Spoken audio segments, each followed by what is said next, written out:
ध्यान से सुनना। अब तक हमने जो भी केस पढ़े हैं वो भले ही बिजनेस को लॉस क्यों ना हो, वो सारे आपको नुकसान देने पड़ते हैं। हमारा जो नेक्स्ट टॉपिक है that is distribution of profit among partners.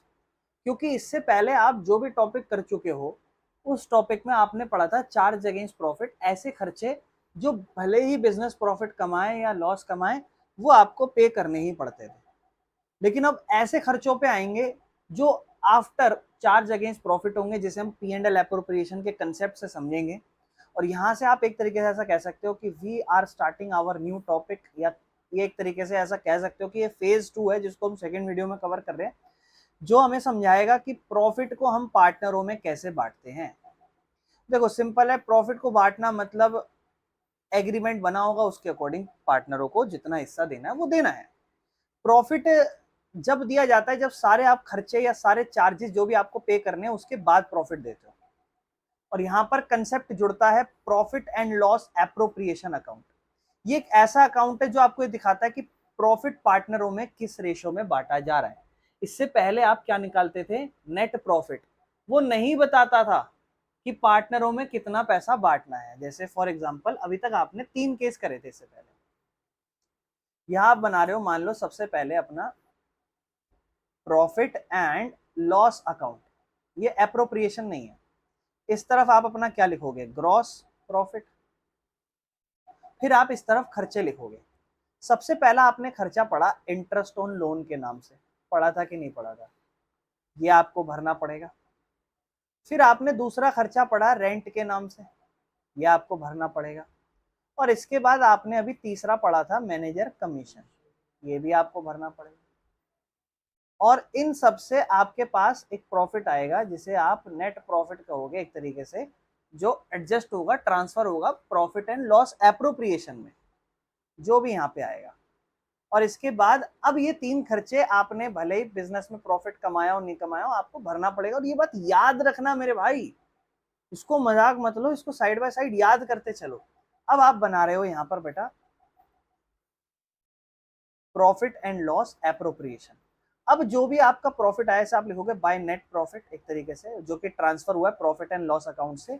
और अब ये जो प्रॉफिट है इससे आप अपने कुछ खर्चे माइनस करोगे और अब जो प्रॉफिट बांटोगे वो सारा प्रॉफिट आप पार्टनरों को बराबर, जो भी इनका रेशो है एग्रीमेंट के अकॉर्डिंग, उसमें इस पैसे को बांटोगे। लेकिन क्या आपने पहले बांटा था, नहीं, आपने वहां से नेट प्रॉफिट लिखा, वहां आपने पार्टनरों में नहीं बांटा, अब बटेगा पार्टनरों में। इसीलिए तो आप पढ़ रहे हो ना distribution of profit among partners, जिसके अंदर आप क्या बनाना शुरू करोगे, profit and loss appropriation account. Purpose क्या होगा बेटा इसका, प्रॉफिट बांटना है और कुछ कुछ एप्रोप्रिएशंस जो होंगे, कुछ और घटनाएं होंगी उसको रिकॉर्ड करना। प्रॉफिट एंड लॉस अकाउंट आपका प्रॉफिट निकालता था और प्रॉफिट एंड लॉस एप्रोप्रिएशन आपका प्रॉफिट को बांटता है। बहुत से लोग यही कंफ्यूजन हो जाते हैं कि दोनों में फर्क क्या है। तो profit and loss account profit निकालता था, ऐसे खर्चे माइनस करता था जो प्रॉफिट बांटने से पहले के हैं। और यहाँ पर आप अपने अब प्रॉफिट सारे खर्चे जो भी हैं वो निकाल चुके हो और अब आप अपने प्रॉफिट को डिस्ट्रीब्यूट करोगे जो भी आपके प्रॉफिट हुए। तो आइटम्स कौन कौन सी एप्रोप्रिएशन अकाउंट जब आप बनाते हो तो रिकॉर्ड करते हैं, दैट इज वेरी इंपॉर्टेंट। ठीक है, ध्यान समझना साइड बाय साइड। जैसे मान लो फॉर एग्जांपल ये मेरा profit and loss appropriation account है, तो मैं इसमें कौन कौन सी साइड किस साइड पे रखूंगा। ऑब्वियसली बात है, आपको पता है डेबिट साइड है नुकसान आएंगे, क्रेडिट साइड है फायदे आएंगे। कहता है डेबिट साइड में आएगा इंटरेस्ट ऑन कैपिटल, यानी कि ये एप्रोप्रिएशन का खर्चा है। पार्टनर की सैलरी, लेकिन रेंट होता तो कहां पर, प्रॉफिट एंड लॉस, अभी ऊपर पढ़ा था अपन ने। लेकिन सैलरी तो भले ही भाई प्रॉफिट पे डिसाइड होती है। दूसरा कमीशन, लेकिन वहां कमीशन कौन सी थी, मैनेजर की कमीशन थी, ये कमीशन किसकी है, पार्टनर की, तो वो खर्चा। और कुछ भी अगर आपने रिजर्व में ट्रांसफर करा, ये कंसेप्ट आपको प्रॉब्लम देगा जिसको हम भी समझेंगे आगे। ये भी खर्चा है जब रिजर्व के अंदर पैसा डालोगे तो, कि आप कुछ इकट्ठा करना चाह रहे हो। क्रेडिट साइड सिंपल सी बात है, जो बिजनेस को फायदा, भाई बिजनेस का सिंपल सी बात है, नेट प्रॉफिट आया है अभी ऊपर प्रॉफिट एंड लॉस अकाउंट से। और दूसरा बिजनेस की कमाई हो सकती है पी एंड एल एप्रोप्रिएशन में, जिसे हम इंटरेस्ट ऑन ड्राइंग के नाम से, क्योंकि वो कौन देता है, पार्टनर, किसको, बिजनेस को। इसलिए वो बिजनेस की इनकम होती हुआ आती है। और ये दोनों से आप यहाँ बैलेंस करके जो भी प्रॉफिट निकालते हो उसे ए बी सी 3 पार्टनर है उनमें पैसा बांट देते हो। कोई दिक्कत है नहीं, लॉस होगा तो भी आएगा।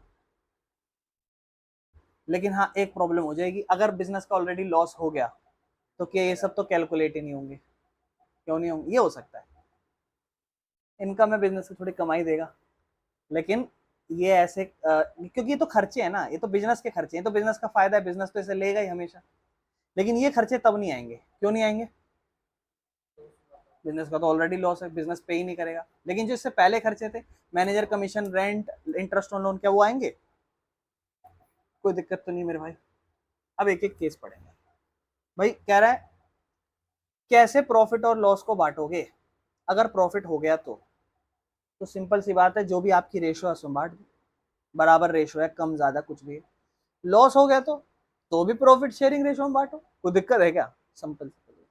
अब एक एक करके केस समझेंगे। जैसे इसमें आपने एक वर्ड पढ़ा था, ट्रांसफर ऑफ रिजर्व, मैंने कहा था इसको समझाऊंगा, आ जाओ। देखो मुश्किल तो नहीं लग रहा होगा आपको, लेकिन धीरे धीरे चीजें इतनी बढ़ेंगी, आपको चीजें क्लियर होनी चाहिए। भाई ट्रांसफर टू रिजर्व क्या है? कभी कभी बिजनेस अच्छा खासा प्रॉफिट कमाता है ना? तो बिजनेस कहता है, जैसे 3 पार्टनर थे, ए और बी और सी।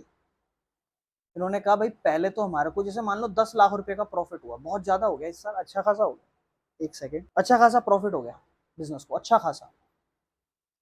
बिजनेस ने कहा एक काम करता हूँ, पहले तो सारे खर्चे चुकाता हूँ जो चुकाने ही पड़ेंगे। कौन से वाले? Charge against profit. अरे चार्ज अगेंस्ट प्रॉफिट कौन से खर्चे हैं? जो भले ही बिजनेस प्रॉफिट कमाए चाहे लॉस हो, वो देना ही पड़ेगा। कौन कौन से आते हैं मेरे भाई रेहान? रेंट हो गया, मैनेजर कमीशन और इंटरेस्ट ऑन लोन हो गया। सैलरी नहीं होगी भाई, अभी ऊपर हमने पढ़ा है सैलरी नहीं होगी। सैलरी एप्रोप्रिएशन का पार्ट है जिसे अभी हम पढ़ेंगे, अभी ऊपर फॉर्मेट भी बनाया। अब 10 लाख में से ये खर्चा ये खर्चा ये खर्चा चुका दिया, मान लो 7 लाख रुपए बच गया। बिजनेस को लग रहा है अभी भी बहुत ज्यादा है, क्यों ना एक काम करें, एक टाइम को अच्छा वक्त है तो बुरा वक्त भी आ सकता है, बुरे वक्त के लिए क्यों ना एक रिजर्व, एक पैसा इकट्ठा कर ले, जिसे हम नाम दे देते हैं जनरल रिजर्व। सुना होगा 11वीं में। इसके अलावा और भी रिजर्व होते हैं, ये तो जनरल रिजर्व है। कुछ रिजर्व ऐसे भी होते हैं जो एम्प्लॉयमेंट के लिए इकट्ठे, अपने रोजगार, मैं बिजनेस चला रहा हूँ, मेरे यहाँ 3 लोग काम करते हैं, मैंने कहा मैं तुम्हें पीएफ भी दूंगा, तो उसके लिए पैसा तो मुझे इकट्ठा करना पड़ेगा ना अपने पास, तो उसे मैं कहूंगा एम्प्लॉयमेंट प्रोविडेंट फंड रिजर्व। चलो आओ, समझ में आया? ऐसे और भी रिजर्व होते हैं, कोई इन्वेस्टमेंट कर रखी है, उस पर डर है कल को वो लॉस में ना हो जाए, तो उसके लिए investment reserve, investment fluctuation reserve, नाम ये पढ़ेंगे आगे जाके सारे। और भी रिजर्व होते हैं, तो बुरे समय कल को ना आ जाए, जैसे और बता सकते हो एक रिजर्व, प्रोविजन फॉर डाउटफुल डेप्ट, बट वो प्रोविजन है, ये रिजर्व है, बुरे समय के लिए इकट्ठे करना है, ये रिजर्व है। तो अब 7 लाख में से आप कह रहे हो 2 लाख रुपए रिजर्व रखेंगे। बिजनेस के नजर से सोचो, भले आप अपने भविष्य के लिए रख रहे हो, लेकिन बिजनेस में से आज ये प्रॉफिट ज्यादा कर रहा है कम कर रहा है? कम कर रहा है ना भाई, 7 लाख का है और अब आप 2 लाख रिजर्व इकट्ठा करके रख दोगे, प्रॉफिट कितना रह गया? तो नुकसान ही हो गया ना। तो ये जब आप पी एंड एल एप्रोप्रिएशन बनाओगे तो वहां पे तो आप बाय नेट प्रॉफिट 7 लाख लिख दोगे, लेकिन यहां से टू जनरल रिजर्व या जो भी रिजर्व होगा उसमें 2 लाख लिख दोगे। आपको नहीं समझ में आ रहा तो बताओ, एंट्री भी सोच लो फिर तो, P and L appropriation debit to general reserve. और ये पता है कहां दिखाया जाता है? जब आप कल को बैलेंस शीट बनाओगे, बैलेंस शीट में लायबिलिटी के कॉलम में यहाँ पे जनरल रिजर्व के नाम से आएगा 7 लाख, सॉरी 2 लाख रुपए। लायबिलिटी बढ़ जाती है, लायबिलिटी बढ़ी, क्रेडिट हुआ, नुकसान हो गया, डेबिट।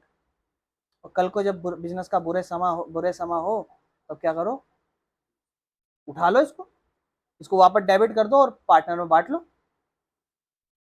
लेकिन ये जो पार्टनर है आज इस टाइम पर उन सबका हिस्सा है। कल को मान लो कोई पार्टनर नया ले आए, तुम 2 जने थे, इन्होंने 2 लाख का रिजर्व मेंटेन करा और बराबर बराबर करा, तो 1 लाख रोहित का और 1 लाख मीत का। लेकिन कल को रेहान पार्टनर बनना चाहता और तुम बना भी रहे हो, ऐसा तो दिक्कत हो जाएगी, क्योंकि रिजर्व में ये भी हकदार बन जाएगा। तुम क्या करोगे, इस रिजर्व को पहले बांट लोगे, इस रिजर्व को पहले बांट लोगे और फिर बोलोगे अब तू आ जा, या फिर इस रिजर्व को पहले बांट लोगे या फिर इससे पैसा मांग लो कुछ और, नहीं तो बांट लेंगे, ठीक है ना, बांट लेंगे इसको, ठीक है ना। और क्या कर सकते हैं, पार्टनर रिटायर हो रहा हो तो कोई, जैसे मान लो 3 पार्टनर थे, 3 लाख का रिजर्व था, रेहान, रोहित, मीत, 1-1 लाख का हिस्सा था सबका। मीत कह रहा है मैं रिटायर हो रहा हूँ, मुझे जाके सट्टा खेलना है क्रिकेट में, मतलब मैं रिटायर हो रहा हूँ, मुझे जाना है, तो ये अपना 1 लाख रुपए ले जाएगा। अब रिजर्व रह जाएगा 2 लोगों में, नहीं तो फिर बांट लो सब में, इनकी मर्जी है, ये दोनों 1-1 लाख को कंटिन्यू रखना चाहते तो रख ले, नहीं तो फिर सबको। अब ये बात ना मैंने आपको एडमिशन का केस करा दिया, सोचो, रिटायरमेंट का केस करा दिया, डेथ की बात नहीं कर रहा, क्योंकि वहां पे XYZ लिखना पड़ेगा। डेथ में भी तो सेम केस होगा, मान लो Z मर गया, क्या करोगे, उसको उसके एग्जीक्यूटिव, मतलब जो भी उसका बच्चा होगा या जो भी उसका होगा उसको दे देंगे, और बाकी लोग मन करे तो मेंटेन कर लो, नहीं तो सोचो आपको यहाँ पे मैंने एडमिशन इन सब का भी, कल को और भी पंगे हो जाते हैं भाई। 3 पार्टनर थे, रेहान, मीत, रोहित, 3 लाख का रिजर्व रखा है, वो रिजर्व इसलिए रखा था क्योंकि सबकी बराबर बराबर हिस्से थे, सबका 1-1 लाख 1-1 लाख। आज सिचुएशन ये आ गई, सब अपनी रिजर्व रेशो चेंज कर रहे हैं। रेशो कैसे, ये कह रहा है मैं 2 की रेशो में लूंगा, मैं 1 में 1 में, तो इस हिसाब से तो 3 लाख रुपए, कल को इसका 1 लाख नहीं, इसको 1.5 लाख हो जाएगा, और इनको 75 हजार हो जाएगा। बोलेंगे रखे रखे बताओ कैसे कम ज्यादा हो रहा है, तो ये क्या करेंगे, पहले इस रिजर्व को बांट लेंगे आपस में, उसके बाद अगर नई रेशो के हिसाब से मेंटेन करना है तो ले आओ, नहीं तो छोड़ो, अब बिजनेस में रिजर्व ही नहीं है। बहुत सारे केसेस होते हैं, तो प्रॉफिट का कुछ हिस्सा भविष्य के लिए साइड में रख दिया जाता है। एग्जाम्पल जैसे मान लो ये कहा जाए कि प्रॉफिट का 10% जनरल रिजर्व में डाल दिया, तो अब आप एंट्री समझ चुके होगे करना क्या है, कोई दिक्कत है तो बताओ। अगर 10% बांट दिया तो अगर 10 लाख प्रॉफिट हुआ तो 1 लाख रुपए कहाँ डाल दिया जाएगा, प्रॉफिट एंड लॉस, हाँ जनरल रिजर्व के नाम से, लेकिन प्रॉफिट एंड लॉस में वो डेबिट साइड आ जाएगा और जनरल रिजर्व लिखा हुआ जाएगा। जनरल रिजर्व एक लाइबिलिटी होती है, ये बात ध्यान रखना, क्योंकि देखो बिजनेस वाले जो है ना आज के टाइम पे कितना, देखो लाइबिलिटी क्यों है ये भी समझा देता हूँ। आज के टाइम पे आप 7 लाख रुपए का प्रॉफिट कमा के बैठे हो, जिसमें से आपने सोचा 2 लाख रुपए कहाँ डाल देते हैं, जनरल रिजर्व में। अगर नहीं डालते तो आपकी प्रॉफिट से आपकी कैपिटल बढ़ जाती कि नहीं बढ़ जाती, लेकिन आपने इसको बिजनेस को दे दिया बुरे समय के लिए। अब बिजनेस आपका आभारी है, बिजनेस सोचेगा यार इन्होंने मुझे 2 लाख रुपए डाले बुरे समय के लिए, लेकिन ये मुझे जब बुरे समय आएगा तब इन्हें वापस, और बिजनेस के नजर से ये क्या हो गई, समझ रहे हो। चलो कोई दिक्कत है, रिजर्व समझ में आ गया। अब यहाँ पे टॉपिक आता है नेट प्रॉफिट और डिविजिबल प्रॉफिट, ये क्या है। एप्रोप्रिएशन से पहले जो भी प्रॉफिट कहलाता था उसे नेट प्रॉफिट कहते थे, क्योंकि वो पार्टनरों में नहीं बटा हुआ होता था। लेकिन जब आप इंटरेस्ट दे दो पार्टनरों को, सैलरी दे दो, कमीशन भी दे दो, रिजर्व भी कर लो, उसके पास जो भी पैसा बचा हुआ होता है वो कहलाता है डिविजिबल प्रॉफिट। तो नेट प्रॉफिट और डिविजिबल प्रॉफिट में फर्क समझ में आ गया। आइडिया सिंपल है, डिविजिबल प्रॉफिट कैसे निकलेगा, जो भी नेट प्रॉफिट है उसमें से सारे खर्चे, एप्रोप्रिएशन के खर्चे हटा दो। कोई दिक्कत है तो बताओ। ट्रांसफर कैसे करते हैं, उसका अमाउंट पता लगा रहे हैं, केस देखो, कहता है अगर मान लो परसेंटेज दे रखा है कितना डालना है। एग्जाम्पल 1 लाख का प्रॉफिट था, 10% रिजर्व बनाना था, यानी कि 10,000 रुपये अगर आप बनाओगे प्रॉफिट एंड लॉस एप्रोप्रिएशन, तो यहाँ पर 2 जनरल रिजर्व या रिजर्व के नाम से 10,000 रुपये लिख देना, और यहाँ पे आपका 1 लाख का प्रॉफिट लिखा होगा। अगर percentage is on divisible profit, भाई ये खतरनाक सीन है, वहां तो नेट प्रॉफिट पे परसेंटेज दे रखा था ना, यहाँ आप एक चीज खुद सोचो, ये 7 लाख रुपए जो था ये कौन सा प्रॉफिट था। हाँ अभी तक हमने डिवीजन डिवीजन करा ही नहीं ना, हमने अभी सैलरी दी, ना अभी हमने कमीशन दी पार्टनरों को, ना इंटरेस्ट ऑन कैपिटल हुआ, कुछ भी नहीं हुआ। तो ये तो प्रॉपर ऐसा पैसा है जो अभी बटेगा पार्टनरों में। उससे पहले हम इसको बांट दिए 2 लाख। लेकिन अगर मान लो आपको ये कह दे डिविजिबल पे निकालना है, मतलब जब सब बांट दिया उसके बाद, तो ये खतरनाक केस हो जाएगा, ठीक है ना। तो उस केस में हम एडजस्ट करेंगे एप्रोप्रिएशन के बाद, जो भी एप्रोप्रिएशन दे रखी हुई। क्वेश्चन आएगा, क्वेश्चन के अकॉर्डिंग समझेंगे। हमेशा पढ़ लेना कि जो डिविजिबल है, मतलब जो रिजर्व है, वो नेट प्रॉफिट पे है या फिर डिविजिबल पे है, ठीक है ना। मैं आपको कोई केस है तो मैं केस दिखा देता हूँ, अगर इसका वैसे प्रॉपर इलस्ट्रेशन नहीं है इसका। अब देखो, जैसे एक केस दे रखा है, मैं आपको केस दिखाता हूँ। कहता है 10% of distributable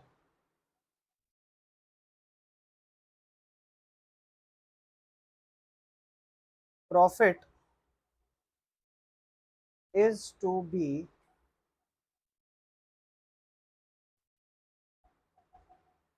transferred to general reserve,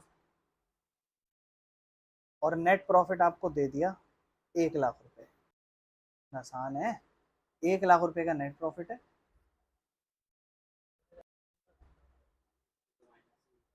हाँ हाँ, अभी हमने खर्चे कहा, क्योंकि ये तो कौन सा प्रॉफिट है, ये नेट प्रॉफिट थोड़ा ना है। यहाँ तो नेट प्रॉफिट 1 लाख है, यानी कि अभी इसमें से बिल्कुल सही बोल रहे हो, खर्चे माइनस करेंगे तब जाके पता चलेगा कितना प्रॉफिट है, फिर उसका 10% देंगे। लेकिन आपको आगे देता है, कहता है सैलरी देनी थी पार्टनर को 50,000 रुपये, बस इतना ही बताया। यानी कि यही सिर्फ एप्रोप्रिएशन का खर्चा है, सिर्फ यही एप्रोप्रिएशन। तो अब डिस्ट्रीब्यूटेबल प्रॉफिट कितना रह गया, 50, क्योंकि नेट प्रॉफिट 1 लाख है, सैलरी 50,000 है, तो जो बचने वाला प्रॉफिट था वो 50 था। इसका 10% जर्नलिज्म में जाएगा, यानी कि कितना। तो ये बताओ इस केस में डिस्ट्रीब्यूटेबल प्रॉफिट कितना बचा, 45, जो अब पार्टनरों को बटेगा, ठीक है ना। 50 नहीं, क्योंकि जनरल रिजर्व भी था, ठीक है, कोई दिक्कत तो नहीं मेरे भाई। एक केस और आता है, परसेंटेज में अगर सिचुएशन दे दे, जैसे कहता है 10% है ऑफ नेट डिस्ट्रीब्यूटेबल प्रॉफिट, और ये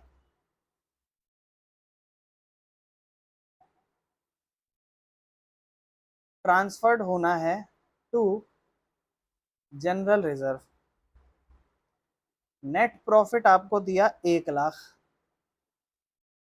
इंटरेस्ट ऑन ड्रॉइंग, बिजनेस का फायदा है नुकसान है, फायदा। क्या हो जाता है, फिर इंटरेस्ट ऑन कैपिटल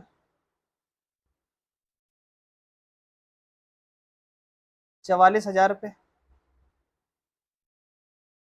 अब आपको यहाँ पर केस दिया हुआ है इसने,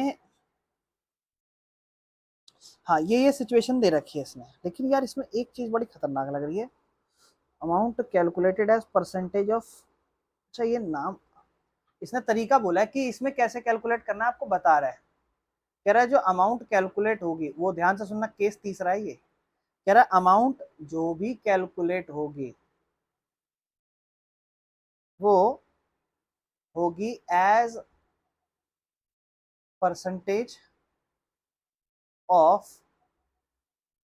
नेट, या तो डिस्ट्रीब्यूटेबल कह लो या नेट डिविजिबल प्रॉफिट कह लो, डिविजिबल प्रॉफिट कह लो। इस सिचुएशन में होगा कुछ नहीं, इस सिचुएशन में जो अमाउंट ट्रांसफर होगा रिजर्व में परसेंटेज में, जैसे 10% है तो वो 10% ही होगा, plus interest on drawing minus appropriation of जो भी रिजर्व है वो माइनस होके होगा। मतलब एक तरीके से ये अमाउंट परसेंटेज पे होगी, तो ये क्या पता कैसे होगा, जैसे 10% डालना था ना, तो 10% बटे 10/100 नहीं होगा, 10/110 होगा। रेयर केस है, आ जाए क्वेश्चन तो कुछ कह नहीं सकते, बट ध्यान रख, ये केस आपको दे देगा as percentage of net divisible profit, यानी कि जितना भी प्रॉफिट है डिविजिबल उसके उसके ऊपर 10%, यानी कि 10/110 होगा। पिछला वाला सेकंड केस वो बेसिक था, डिविजिबल पे जितना भी है, यानी कि यहाँ आप क्या करोगे, 1 लाख का प्रॉफिट जोड़ोगे, उसमें आपकी कमाई है 10 की, उसमें 44 का नुकसान है। 1,10,000 में से 44 जाएगा, कितना बचेगा? 1,10,000 में से अगर 44 घटाओगे कितना, 66। तो 66,000 का आप 10/110 करोगे, यानी कि 6,000। एक तरीके से आपका 6,000, आपका 6,000 बच रहा है ना। एक मिनट रुको, पूरा कैलकुलेट करते हैं।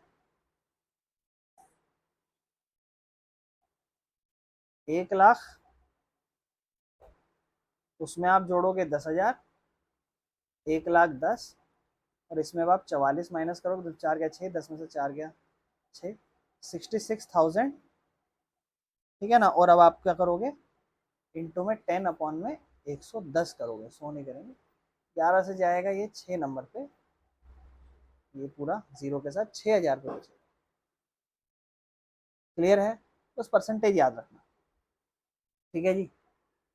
आगे चलते हैं, अब समझते हैं P and L appropriation account. क्या सीन है भाई इसका? देखो सिंपल है, ये दिखाता है कि पार्टनरों में कितना प्रॉफिट बट रहा है, ऑलरेडी पढ़ चुके हैं। तो सबसे पहले आप पी एंड एल अकाउंट बनाते थे, फिर आप प्रॉफिट में क्या क्या, उस प्रॉफिट से सैलरी दे दोगे पार्टनरों को, इंटरेस्ट दे दोगे पार्टनरों को, कमीशन दे दोगे पार्टनरों को, रिजर्व दे दोगे, और फिर जो बचाव बैलेंस है वो सब बांट दोगे। और ये आपको पी एंड एल एप्रोप्रिएशन के जरिए दिखाना पड़ता है। यानी कि एक तरीके से P and L profit find करना निकालता है, और P and L appropriation profit divide करना बताता है, ठीक है। बाकी एप्रोप्रिएशन के नेचर के ऊपर बात करें, जैसे वहां हमने 4 जगह प्रॉफिट के नेचर के ऊपर बात की थी, ये एक एक्सपेंस नहीं है, और ये एक डिस्ट्रीब्यूशन है प्रॉफिट का, वो एक एक्सपेंस था प्रॉफिट का, ठीक है। इंपॉर्टेंट, एप्रोप्रिएशन ऑफ प्रॉफिट मतलब कैसे नेट प्रॉफिट पार्टनरों में बांटा जाए, ठीक है। और ये बुक के जरिए मैंने आपको एक केस दिखा दिया, जैसे इसको हटा देता हूं ताकि अच्छे से देख सको। इस तरीके से P and L appropriation account, सबसे पहले अगर मान लो नेट प्रॉफिट वाला जो प्रॉफिट एंड लॉस था, अगर वहां से लॉस आ जाए तो इस तरफ डाल देना, प्रॉफिट आ जाए तो इस तरफ डाल देना। इस तरफ सारे खर्चे हैं, देखो इंटरेस्ट ऑन कैपिटल, जो भी पार्टनर है जैसे अभय और भास्कर है, और भी तो दोनों को इंटरेस्ट ऑन कैपिटल दे दिया, बिजनेस का नुकसान। पार्टनरों को सैलरी या रेम्यूनरेशन, दोनों सैलरी ही कहलाती है, ये भी नुकसान है, दे दिया। पार्टनरों को कमीशन देनी है, दे दिया। जनरल रिजर्व अगर देना है तो दे दिया। फायदे के तौर पर अगर कोई इंटरेस्ट ऑन ड्रॉइंग्स है तो फायदा। अगर यहाँ से प्रॉफिट निकल रहा है पार्टनरों को बटने के लिए तो डेबिट साइड आएगा, और अगर लॉस निकल रहा है पार्टनरों के लिए तो क्रेडिट साइड आएगा। कोई दिक्कत तो नहीं, ये इसका फॉर्मेट है। डेबिट साइड ऑलरेडी समझा दिया, क्रेडिट साइड ऑलरेडी समझा दिया, स्टेप बाय स्टेप मैंने बातें कर दी हैं। बस आप ध्यान रखना, लॉस होगा कैसे होगा ये सब बातें मैं कर चुका हूँ, और रिजर्व ट्रांसफर करना भी मैं बता चुका हूँ। ये भी एक एप्रोप्रिएशन कहलाता है, रिजर्व ट्रांसफर करना एक्सपेंस नहीं है। बाकी इन दोनों में फर्क यही है कि ये नेट प्रॉफिट एप्रोप्रिएशन से पहले का है और ये एप्रोप्रिएशन के बाद का है। फॉर्मूला भी ऑलरेडी कर चुके हैं मेरे भाइयों। एडजस्टमेंट ध्यान रखना, करेक्ट ऑर्डर क्या होना चाहिए। अगर आप नेट प्रॉफिट है तो सबसे पहले देखो करेक्ट ऑर्डर कैसे करना चाहिए। इंटरेस्ट ऑन ड्रॉइंग फायदा होता है, देख लो, बाकी तो फिर खर्चे हैं उसे माइनस करो, ठीक है।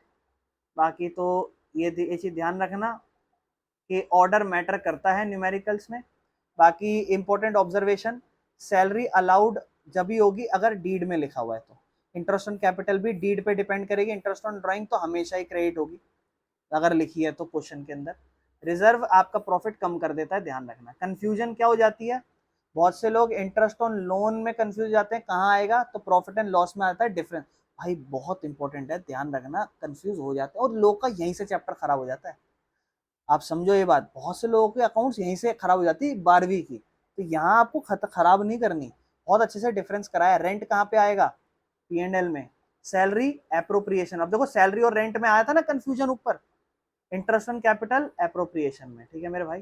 ध्यान से सुनना मेरी बात, कहता है ध्यान से सुनना, कहता है भाई टॉम और जेरी दो पार्टनर हैं, 1 अप्रैल 2024 को पार्टनरशिप में आए हैं बिना पार्टनरशिप डीड के। बिना पार्टनरशिप डीड के मतलब उनके बीच में पार्टनरशिप डीड नहीं बनी हुई। कह रहा है इन्होंने 5 लाख रुपए की कैपिटल डाली है, एक ने 5 लाख, एक ने 3 लाख। टॉम ने 5 लाख, जेरी ने 3 लाख। कहता है 1 नवंबर को 2024 में टॉम ने लोन दिया, टॉम लोन दे रहा है भाई, ठीक है, 2 लाख रुपए का, बिना एग्रीमेंट, मतलब कोई रेट ऑफ इंटरेस्ट डिसाइड नहीं करा। जेरी ने लोन लिया, मतलब जेरी ने लोन लिया, वो ले नहीं, वो दे नहीं रहा, वो ले रहा है, ठीक है ना, लोन। और उसने लिया भाई 1 लाख रुपए का, और उसमें भी कोई क्या कहते हैं इंटरेस्ट डिसाइड नहीं था, ठीक है ना, बिना एग्रीमेंट के इंटरेस्ट कोई डिसाइड नहीं हुआ। ये कहानी हो गई अब तक। इसके बाद कहता है कि जब साल खत्म हुआ 31 मार्च 2025 आया तो इनका प्रॉफिट हुआ, ठीक है ना। प्रॉफिट इंटरेस्ट टैक्स सबसे पहले का जो प्रॉफिट है वो 4,30,000, मतलब ये अभी एक तरीके से चार्ज अगेंस्ट प्रॉफिट वाला प्रॉफिट होगा। और पार्टनर जो थे ना वो एग्री नहीं हुए थे कितने पे रेट देंगे कितने पे नहीं देंगे, तो कह रहा भैया क्या क्या करना है। कहते हैं जनरल एंट्री बांटो, प्रॉफिट कैसे बटेगा पार्टनर में, और प्रिपेयर करो कैपिटल दोनों पार्टनर की, और लोन अकाउंट भी बनाओ टोम का, इसका लोन अकाउंट भी बना के दिखाओ। ठीक है मेरे भाई, क्लियर है, कोई दिक्कत तो नहीं है। ये सारी बातें, मतलब ये अभी तक जो जो भी है वो एक क्वेश्चन की कहानी है, ठीक है ना। इसके बाद और तो कुछ है नहीं, बाकी एक दो चीज का ध्यान रखना कि प्रॉफिट हुआ अपना 4,30,000 का। एक लोन इसने दिया है टॉम ने, और जेरी ने लोन लिया है। जब बिजनेस लोन लेता है बिजनेस, तो वो चाहे डीड डिसाइड हो तो ठीक है, नहीं हो तो 6% देता है। यानी कि इस केस में 6% पर एनम के अकॉर्डिंग टॉम को ब्याज मिलेगा। लेकिन जेरी का रेट डिसाइड नहीं हुआ, यहां जेरी ने हमसे लोन लिया है और हमने रेट डिसाइड नहीं करा, तो हम जेरी को कोई भी ब्याज नहीं देंगे, मतलब लेंगे नहीं उससे हम। ब्याज सिर्फ उससे होता है जिस पार्टनर ने हमसे हमको लोन दिया हो। इसने तो हमसे लिया है, हम इससे ब्याज नहीं लेंगे। अगर मैं जर्नल एंट्री की बात करूं, इसकी मैं बात कर सकता हूं इंटरेस्ट ऑन लोन की। मैं इसको लिख सकता हूं कि भैया नुकसान हो गया, interest on loan account debit, और इस पार्टनर की कैपिटल कम करूंगा। तो पहले क्या कहते हैं, पार्टनर की कैपिटल कम नहीं करूंगा, पागल है क्या। टू, इसको मैं इसके लोन अकाउंट में डाल दूंगा, ठीक है ना, टू टॉम्स लोन अकाउंट, या फिर टू लोन बाय टॉम, ठीक है, कोई दिक्कत तो नहीं है। और दूसरे केस में जो भी मेरा प्रॉफिट एंड लॉस है, अगर मैं पेमेंट नहीं कर रहा तो जो भी मेरा profit and loss account debit है, नुकसान हो गया, to interest on loan account credit. ये बेसिक जर्नल एंट्री होती है। अगर पेमेंट कर देते तो यहां डायरेक्ट पैसा चला जाता, कैश अकाउंट क्रेडिट हो जाता। भाई कैलकुलेट करते हैं पहले, लोन कितने का है। 2 लाख रुपए का लोन है, दिया है पार्टनर ने हमें, 6% का ब्याज है, लेकिन 1 नवंबर, नवंबर, दिसंबर, जनवरी, फरवरी, मार्च, 5 महीने, 1 नंबर पे, 2 नंबर पे, 2 जीरो से 2 जीरो, बचा 2,000, गुना में 5, नीचे 2, 1,000, और गुना में 5, 5,000 रुपए का interest on loan. General entry के हिसाब से तो बेटा 5,000, 5,000, 5,000, 5,000। अगर मैं दो प्रॉफिट एंड लॉस अकाउंट बनाऊंगा, मैं तो सारा समझा रहा हूं उसने क्या क्या, सारी कहानी बता रहा हूं, जो उसने बोला है वो आप बना देना। अगर मैं यहां बनाऊं profit and loss account, basic सा प्रॉफिट एंड लॉस अकाउंट, तो यहाँ पर्टिकुलर्स अमाउंट, पर्टिकुलर्स अमाउंट, ये लोन मुझे देना है, नुकसान है। इससे पहले मेरा यहाँ पे आ गया है ग्रॉस प्रॉफिट, एक तरीके से मैं लिख सकता हूं इसे, ग्रॉस प्रॉफिट कितने का आया है, 4,30,000 का। और मैं यहाँ पे नुकसान के तौर पर इंटरेस्ट ऑन लोन दे रहा हूं, ठीक है ना। इंटरेस्ट ऑन लोन देखो, पी एंड एल डेबिट हुआ किस नाम से, इंटरेस्ट ऑन लोन, तो प्रॉफिट एंड लॉस डेबिट कर दिया इंटरेस्ट ऑन लोन के नाम से 5,000 रुपए, कोई दिक्कत। इसके अलावा और कोई एंट्री नहीं आती, बताओ कौन कौन सी एंट्री आ सकती है इस प्रॉफिट एंड लॉस में, मैंने पढ़ाई है। रेंट पेबल, किसको रेंट पेबल? पार्टनर को। एक और मैनेजर की कमीशन, ये तीन चीजें आती थी। Interest on loan 5,000। इसमें अब क्वेश्चन के अकॉर्डिंग तो और कुछ नहीं है, ये वाले लोन में अगर रेट डिसाइड ही नहीं है तो नहीं देंगे, होता तो बात करते हैं, है ही नहीं, कुछ भी नहीं है, इसको खत्म करेंगे। चलो मान लो इसको यहां खत्म करते हैं ऐसे, ठीक है, इस तरीके से 4,30,000, 4,30,000। ध्यान से सुनना, यहां जो बचा बैलेंस वो 4,25,000 है। इसे लिखते हैं to net profit transfer to profit and loss appropriation account. और ये अभी पार्टनरों में नहीं बटेगा, अब यहां जाएगा ये किस नाम से? वही नेट प्रॉफिट के नाम से। कहां से? Transferred from P and L account. और ये वाला जो अगला एक अकाउंट बनाओगे आप, मान लो फॉर एग्जांपल एक और अकाउंट बनाओगे, वो आपका होता है profit and loss appropriation account, ठीक है ना, प्रॉफिट एंड लॉस एप्रोप्रिएशन। और सेम वही पर्टिकुलर वो सब यहाँ पे आएगा, by net profit transferred from, वहां से 4,00,000 कितने का? 25 का। क्वेश्चन में कोई कहानी ही नहीं है, बांट दो पार्टनरों में।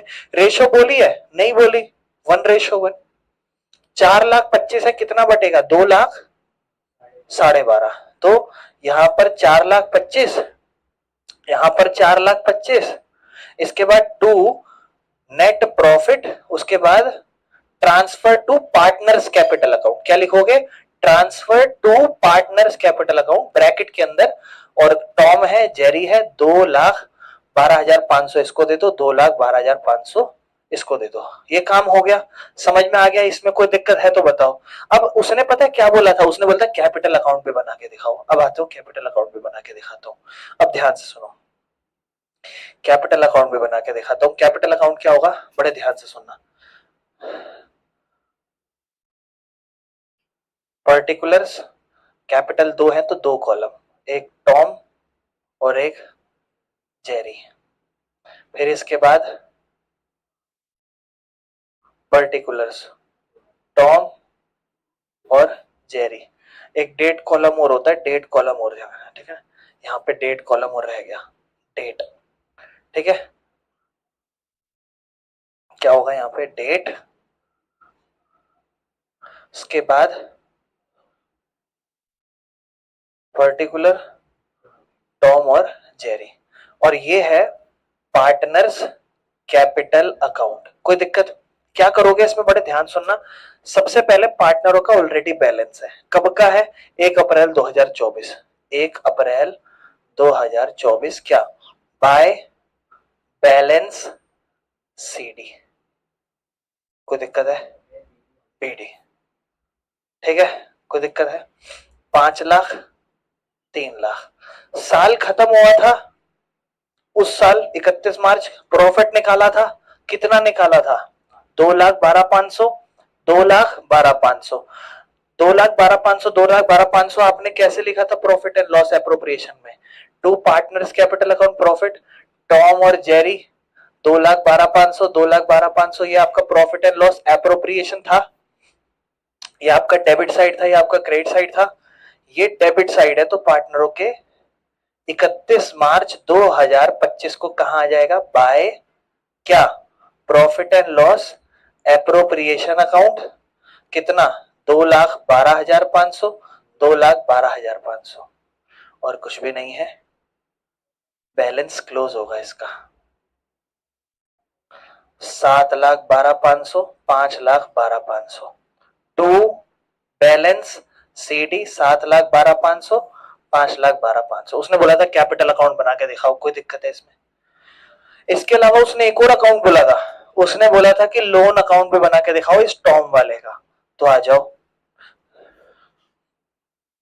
भाई, जब तुम बनाओगे टॉम वाले का लोन अकाउंट तो तुम लिखोगे date particular amount, date particular amount. ये है loan by Tom account, date particular amount, date particular amount. भाई सबसे पहले तो उसने लोन दिया, उसने लोन दिया तो हम लोग एंट्री क्या करे होंगे? पैसा आया bank account debit to loan by Tom, यानी कि लोन बाय टॉम क्रेडिट हुआ डेबिट हुआ? क्रेडिट हुआ है क्योंकि पैसा आया था। क्रेडिट हुआ था किस तारीख को हुआ था? 1 नवंबर 2024 को। किस नाम से? बाय बैंक अकाउंट के नाम से। कितने का लोन था? 2 लाख का। अब आपने ब्याज इस साल चुकाया नहीं था, आपने तो वो ब्याज उसी के अकाउंट में ट्रांसफर कर दिया था, उसकी यानी कि अपनी खुद की उधारी और बढ़ा दी थी, है ना। Loan by term account credit और कर दिया था, किस नाम से? Bye interest on loan. और ये कब देते हो? 31 मार्च 2025 को। ठीक है, ठीक है। कितना? 5,000। अब जो लोन अकाउंट है वो एक तरीके से आपका कितने का बढ़ गया? 2,05,000, क्योंकि 5,000 का ब्याज आपने चुकाया ही नहीं है। तो अब लोन यहाँ पे बाय क्या कहते हैं, टू बैलेंस सीडी किस नाम से? 2,05,000 के नाम से, 31 मार्च 2025। कोई दिक्कत? लोन बाय टू अकाउंट, पैसा अगर चला ही जाता तो इसके अकाउंट मेंशन कभी नहीं होता। कोई दिक्कत है मेरे भाई इस क्वेश्चन में? 3 अकाउंट बना के दिखाने। मेन है इस केस को ध्यान रखो। 3 अकाउंट देखो, profit and loss account, profit and loss, उसी के नीचे एप्रोप्रिएशन, पार्टनर की capital account, loan by Tom account. एक जनरल एंट्री रह गई है यहाँ पे, अगर आप बताओ तो, जो रह गई है करनी है, बताओ, पता है कौन सी? नहीं, वो बात नहीं करी उसने। एक लोन एक एंट्री रह गई है। आपको कितने का प्रॉफिट हुआ था? 2,12,500। वो किसको दिया? पार्टनर को। तो एक एंट्री पता है क्या रह गई थी? Profit and loss appropriation account debit to Tom's capital account to Jerry's capital account. 4,25,000, इधर 2,12,500 और 2 लाख। आपने बैलेंस ट्रांसफर तो कर दिए थे, मगर इसकी जर्नल एंट्री भी तो लिखनी पड़ेगी, ये रह गई थी। ठीक है, तो 3 जर्नल एंट्री दिख रही है तुम्हें यहाँ पे। पहली तो इंटरेस्ट ऑन लोन की, फिर एक ये वाली, ये तीनों एंट्री करके दिखाओ पहले कॉपी में। मेरे भाई ध्यान से सुनना, क्वेश्चन है, कहता है राज, महक और दिव्या। राज, महक और दिव्या, कह रहा है पार्टनर है भाई, 2 और 2 और 1 की रेशो में। ठीक है, आपसे कहता है उनकी जो कैपिटल है वो 6 लाख, 4 लाख, 2 लाख है। 6 lakh capital, 4 lakh capital, 2 lakh capital. कहता है मेरे भाइयों उनकी पार्टनरशिप डीड में कुछ कहानियां लिखी हुई थी। पहली कहानी, interest on capital 8% per annum. दूसरा, interest on drawing 6% per annum. C, interest on partners loan to firm, partner ने जो लोन दिया फर्म को, interest on partner loan to firm 5% per annum. आपको कहता है, ये तो आपको जनरल कहानी दे दी, अब इसके आगे कह रहा है भाई साल के दौरान राज ने विड्रॉ करा 12,000 रुपए। कब? ऑन 1 अक्टूबर 2021। ठीक है, महक ने विड्रॉ करा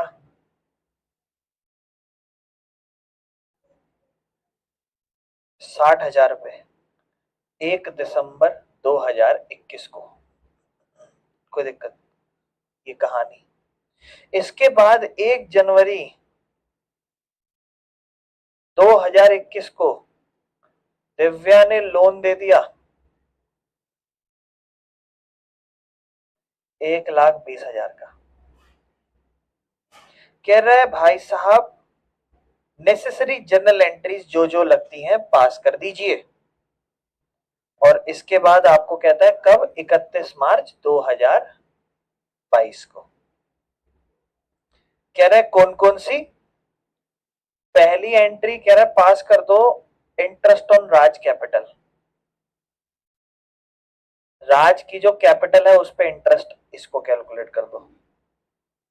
इंटरेस्ट ऑन महक्स ड्राइंग उस पे एंट्री, और इंटरेस्ट ऑन लोन वो भी, और प्रॉफिट एंड लॉस अकाउंट और प्रॉफिट एंड लॉस एप्रोप्रिएशन में जो भी ट्रांसफर होगा उसका भी जर्नल एंट्री करिए। समझ रहे हैं? आप बताइए सबसे पहले कौन सी जर्नल एंट्री होगी? नहीं, इंटरेस्ट ऑन लोन, सबसे पहले तो इंटरेस्ट ऑन लोन की होगी। ठीक है मेरे भाइयों, इंटरेस्ट ऑन लोन की एंट्री होगी, जरा बता सकते हो इंटरेस्ट ऑन लोन की एंट्री कितने की होगी? नहीं, पहले तो अपन ये पता लगाते हैं 1,20,000 दिए थे मेरे भाई, 1,20,000 दिए थे 1 जनवरी को दिव्या ने। तो इंटरेस्ट का रेट है 5%, 5/100, और कितना महीना? 3 महीना, जनवरी फरवरी मार्च, 3/12। हाँ 5% बोला है ना मेरे भाई, ऊपर लिखा तो मैंने। ठीक है, तो क्या हो जाएगा? 1 नंबर पे, 20 नंबर पे, 0 0, 1 नंबर पे, 4 नंबर पे, 1 2 1 2 3, नीचे 4 × 2, ये कटा 6,000, कितना बन रहा है? 1,500, कितना बन रहा है?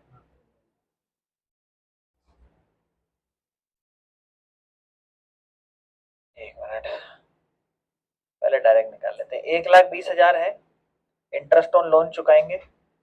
1,20,000 का पहले तो आप 5% बता दो कितना है? 0 0 0, 5 दूनी 10, 5 एकम 5 और 1 6,000, 6,000 होगा मेरे भाई है। 5% 6,000, और कितने महीने का? 3 महीने का, 1/4, 1,500 रुपए इंटरेस्ट ऑन लोन। ठीक है ना, 1,500 रुपए इंटरेस्ट ऑन लोन की एंट्री होगी मेरे भाई, कोई दिक्कत तो नहीं है? भाई उसने लोन कब दिया था, एक बार डेट पढ़वाओ। लोन कब दिया देखो, ध्यान समझो। 1 जनवरी 2021। आप कब खत्म कर रहे हो? 31 मार्च 2022। यानी कि उसने 1 जनवरी 2021 को दिया होगा। वो साल कब खत्म हुआ होगा? 31 मार्च 2021। फिर अगला साल शुरू हुआ होगा 1 अप्रैल 2021, और अब ये साल आपको खत्म करना है 2022 वाला, ये वाला आपको खत्म करना है। तो आप तो भाई, आप ये वाले साल का बना रहे हो, उसने लोन तब दिया था, तो आप तो पूरे साल का ही ब्याज दोगे। 1,20,000 मल्टीप्लाई 5%, आंसर इज 6,000। ठीक है, क्लियर है? 6,000 क्यों है ना? 3 महीने का नहीं होगा, क्योंकि 1 जनवरी 2021 को लोन दे दी है दीदी, और उसके बाद 3 महीने के बाद अकाउंट क्लोज, फिर हम अगले साल की अकाउंटिंग कर रहे हैं, और हम तो वो डेढ़ से कुछ बहुत साल पहले की बात कर रहे हैं हम तो। समझ रहे हो? तो ये भाई 6,000 का लोन जाएगा। अच्छा, अगर लोन जाता है तो क्या एंट्री होगी? इंटरेस्ट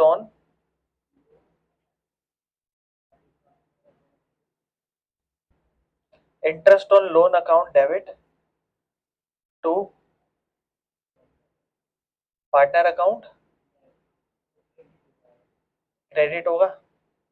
तो कौन था? दिव्या, तो टू दिव्याज कैपिटल अकाउंट, क्योंकि ऐसा माना जा रहा है पैसा नहीं दिया। एक ही एंट्री होगी क्योंकि दूसरी एंट्री भी होगी? बोल।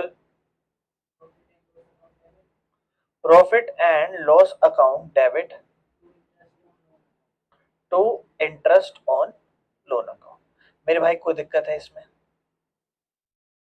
एक सेकेंड, आओ बिट्टू, हाँ इधर आओ। 6,000, 6,000 सही है मेरे भाई, चले आगे, कोई दिक्कत तो नहीं? क्लियर है? खत्म, इंटरेस्ट ऑन लोन का काम खत्म। अब भैया इंटरेस्ट ऑन कैपिटल की भी एंट्री करनी है और इंटरेस्ट ऑन ड्रॉइंग की भी करनी है, तो कहानी पढ़ते हैं इंटरेस्ट ऑन कैपिटल। भाई साहब कब दिए थे इंटरेस्ट? इंटरेस्ट ऑन कैपिटल पे आते हैं, 8% है, और ये कैपिटल विड्रॉ है, और ये भी कैपिटल विड्रॉ है, यानी कि तो विड्रॉइंग्स है, ड्रॉइंग है इसको छोड़ दो, अभी इसका कोई काम नहीं।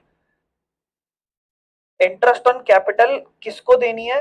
कह रहा है इंटरेस्ट ऑन कैपिटल हम अलाउ करेंगे, यहाँ पे देखो हमने लिखा था राज को देंगे इंटरेस्ट ऑन कैपिटल, सबको नहीं देंगे, राज कितना पैसा दिए बाबू? 6 लाख। 6 लाख का 8%, 6 कम 6, 48,000। 48 निकाल लेंगे। 6 लाख है भाई, 6 लाख है। और भाई पूरा साल होगा क्योंकि कैपिटल तो शुरू से ही डली होती है। 8%, 20, 8 6 जा 48,000। इसकी एंट्री क्या होनी चाहिए? बताओ मेरे भाई वरुण, तुम बताओ। बिजनेस के लिए नुकसान या फायदा? हाँ एप्रोप्रिएशन, बिल्कुल सही, एप्रोप्रिएशन में आएगा। इंटरेस्ट ऑन लोन नहीं, इंटरेस्ट ऑन नहीं, वैसे नरेशन में दिखा देना। वैसे ठीक है, इंटरेस्ट ऑन राज कैपिटल लिखाना क्योंकि एक इंडिविजुअल पार्टनर है तो उसका लिख दो इंटरेस्ट ऑन कैपिटल। नहीं तो अरे मेरे भाई ऐसे मत बोलो, बस डायरेक्ट बोल दो। जब कैपिटल में डालोगे अपने आप आ जाएगा। अभी आप ऊपर भी क्या कर रहे थे, इंटरेस्ट ऑन वो लोन बाय पार्टनर लिखे थे, मत लिखो, नाम लिख दो डायरेक्ट यार, क्योंकि नीचे पता चल गया ना किसका लोन है। यहाँ पता चल जाएगा किसकी कैपिटल है। लिख दो, कोई बात नहीं, नरेशन में लिख दो, कोई दिक्कत नहीं है। हाँ, interest on capital account debit to, नहीं मेरे भाई, पार्टनर को फायदा हो रहा है तो पार्टनर की कैपिटल बढ़ा दो। Interest on capital account debit to Raj capital account. मेरे भाई क्या कर रहे हो, गलत बता रहे हो तुम। 48,000 रुपए। दूसरी एंट्री क्या होगी रेहान? मेरे भाई profit and loss appropriation account debit, क्योंकि ये कहीं और जाएगा। To to interest on capital. कितना? 48, 48, काम खत्म। ट्रांसफर एंट्री और दोनों करनी, कोई दिक्कत? चलो इसके बाद मेरे भाई, इसके बाद महक का इंटरेस्ट ऑन ड्राइंग पता लगाना है। इंटरेस्ट ऑन ड्राइंग महक का, महक की ड्राइंग पे इंटरेस्ट चार्ज कर रहे हैं, यानी कि उसके अलावा किसी और पे नहीं। महक, आओ महक, कितना अपना इंटरेस्ट ऑन ड्राइंग 6% है। और महक कितना ड्रॉ कर रही है? 60,000 पे 1 दिसंबर 2021 को। मेरे भाई ध्यान से समझो, 1 दिसंबर 2021, उसके बाद 22 आ जाएगा, 31 मार्च 2022, यानी कि इसी साल की बात है। तो 4 महीने। कितना ड्राइंग्स ली थी उसने? 60,000। कितने महीने के लिए भाई? 4 महीने, ठीक है ना। और कितना परसेंट से? 6% था। चलो, 1 2 1 2 0 0 1200 interest on drawing. Rohit entry बोल बेटा। पप्पू, ये बिजनेस का फायदा है। तो इनकम है, तो इनकम होती है तो क्रेडिट, नुकसान डेबिट। तो पहले क्रेडिट कर दो, कोई बात नहीं। टू इंटरेस्ट ऑन ड्राइंग लिख दो, ये लो, टू इंटरेस्ट ऑन ड्राइंग। लेकिन डेबिट क्या होगा? कैपिटल, कैपिटल में लपेटो। क्या लिखोगे? Mahak's capital account debit to interest on drawing 1200 1200। Mir Pappu, P and L की एंट्री बताओ ट्रांसफरिंग की। देखो बेटा, ये अभी हुआ है अपना क्रेडिट, तो ये आगे क्या के क्या हो जाएगा? डेबिट। और खुद सोचो, प्रॉफिट एंड लॉस तो क्रेडिट होगा ना, फायदा है। तो बताओ बेटा, एंट्री बोलो। Interest on drawing account debit, appropriation आएगा, ठीक है ना, क्योंकि उसमें जाता है। कोई दिक्कत मेरे भाइयों? बताओ, कोई दिक्कत है मेरे भाई? क्लियर है, समझ में आ गया मेरे भाई? एक्स और वाई बिजनेस शुरू करते हैं 1 अप्रैल 2024 को। कैपिटल दोनों ने 5-5 लाख रुपए, 5-5 लाख रुपए लगाए, ये दोनों ने कैपिटल। पार्टनरशिप डीड के अकॉर्डिंग एक्स और वाई दोनों को मंथली सैलरी मिलेगी 10,000 रुपए की। एक्स और वाई दोनों को मंथली सैलरी मिलेगी 10,000 रुपए पर मंथ, ठीक है। और इंटरेस्ट ऑन कैपिटल 50,000 रुपए दोनों को मिलेगा। इंटरेस्ट ऑन कैपिटल कितना मिलेगा? 50,000 रुपए दोनों को, ठीक है। ये इनकी डीड है। उसके बाद इंटरेस्ट ऑन ड्रॉइंग दोनों में वो भी दे दी। इंटरेस्ट ऑन ड्रॉइंग एक्स की 3,000 रुपए है और वाई की 5,000 रुपए है, ठीक है। कहता है फर्म को लॉस हो गया 2 लाख रुपए का। कह रहा भैया जनरल एंट्री पास करो, P&L एप्रोप्रिएशन अकाउंट बनाओ, खत्म। क्या तुम पहले ट्राई करना चाहोगे? देखते कौन सही सोच पाए, सोच लो। देखो अभी तुम खुद पता चल जाएगा तुम कितनी गलती कर रहे हो। पहली बात, हमारा हो गया है लॉस, इंटरेस्ट ऑन कैपिटल नहीं देंगे, सैलरी नहीं देंगे, लेकिन पैसा तो ले ही लेंगे, क्योंकि इंटरेस्ट ऑन ड्राइंग में तो मिलता है पैसा। जब करोगे ही नहीं तो जनरल एंट्री क्यों करोगे? ये बन रहा है हमारा प्रॉफिट एंड लॉस एप्रोप्रिएशन। दिख रहा था मेरे को, दिख गया था वो, particular amount, particular amount. Loss हो गया, क्या लिखोगे? यहां पे लिखोगे लॉस, और क्या लिखोगे? टू प्रॉफिट एंड लॉस, ठीक है ना? इसको लिख देना नेट लॉस। कितना भाई? 2 लाख। फायदा हो रहा है 8,000 रुपए का बाय इंटरेस्ट ऑन ड्राइंग, ठीक है ना? एक्स आपको दे रहा है 3,000 रुपए, वाई आपको दे रहा है 5,000 रुपए, 8,000 रुपए का आपको फायदा। इसके अलावा जो भी पैसा आपको देना है वो आप नहीं दोगे। 2 लाख, 2 लाख, 1,92,000 अब आपका बचा है बाय, इसको आप लिख दोगे बाय लॉस, और ये ट्रांसफर हो रहा है एक्स को और वाई को। कुछ नहीं बोला, बराबर बराबर ट्रांसफर हो जाएगा, 96,000 इसको जाएगा, 96,000 इसको जाएगा, काम खत्म। अब आते हैं जर्नल एंट्री पे। अब आप थोड़ा सा दिमाग लगाओ, जर्नल एंट्री आपको इसकी करनी पड़ेगी क्योंकि ये आपने दिया है। यहां पे बैलेंस आया है, इसकी जर्नल एंट्री, यहां बैलेंस ट्रांसफर हुआ है, इसकी जर्नल एंट्री और इसकी जर्नल एंट्री। सबसे पहले ये बैलेंस यहां पे आया, कहां से आया? प्रॉफिट एंड लॉस से आया। तो profit and loss appropriation debit होगा, profit and loss appropriation account debit to profit and loss account. कितना भाई? 2 लाख रुपए। कोई दिक्कत? दूसरा भाई साहब, आपको अब ब्याज देना है, इंटरेस्ट ऑन ड्राइंग आपने दी है, तो 2 एंट्री होती है, पहले तो इंटरेस्ट ऑन ड्राइंग, फिर बाद में जाके वो P&L एप्रोप्रिएशन में लिखी जाती है। इंटरेस्ट ऑन ड्राइंग हमारे लिए फायदा है, तो हम उसको फायदे को क्रेडिट में लिखते हैं, किस नाम से? इंटरेस्ट ऑन ड्राइंग के नाम से, इंटरेस्ट ऑन ड्राइंग के नाम से। लेकिन डेबिट में हम क्या लिखेंगे? X capital account debit, Y capital account debit. X 3,000, Y 5,000, दोनों मिला के 8,000 रुपए दे रहे हैं। अब इसके बाद interest on debit account debit to profit and loss appropriation, 8,000 रुपए, 8,000 रुपए। इसके बाद लास्ट में आपने ये प्रॉफिट पार्टनरों में ट्रांसफर कर दिया है, तो आप लिखोगे ये लॉस है, सॉरी लॉस है, तो पार्टनरों की कैपिटल से लोगे, उनकी कैपिटल डेबिट होगी, तो X capital account debit, Y capital account debit to profit and loss appropriation account. एक दे रहा है 96, दूसरा भी दे रहा है 96, और टोटल लॉस हुआ 1,92,000। आपको एक बढ़िया चीज बताता हूं इसके बाद, एप्रोप्रिएशन की वजह से चीजें उल्टी फुल्टी हो जाती है। कैसे? टोटल लॉस कितने का था? सिर्फ आपने एक एडजस्टमेंट करी, किस चीज की? इंटरेस्ट ऑन कितने रुपए की? 3,000 रुपए किसने दिए? 5,000 रुपए किसने दिए? ठीक, ध्यान से सुनना मेरी बात। अगर ये नहीं होता तो रेशो बराबर है, एक्स का लॉस कितने का होता? वाई का लॉस कितने का होता? अब एक्चुअल में कितना लॉस हुआ होगा बता सकते हो? 96, 96। कहोगे भैया दोनों का लॉस कितना कितना कम हुआ, लेकिन यार लॉस ऐसा नहीं है कि अब उनका 8,000 रुपए का लॉस कम हुआ, ऐसा नहीं है। आप कहना क्या चाह रहे हो? आप कहना ये चाह रहे हो ना कि उनका लॉस अगर इंटरेस्ट ऑन ड्राइंग नहीं मिलता या देते हम, तो कितने रुपए का होता? 1 लाख, 1 लाख।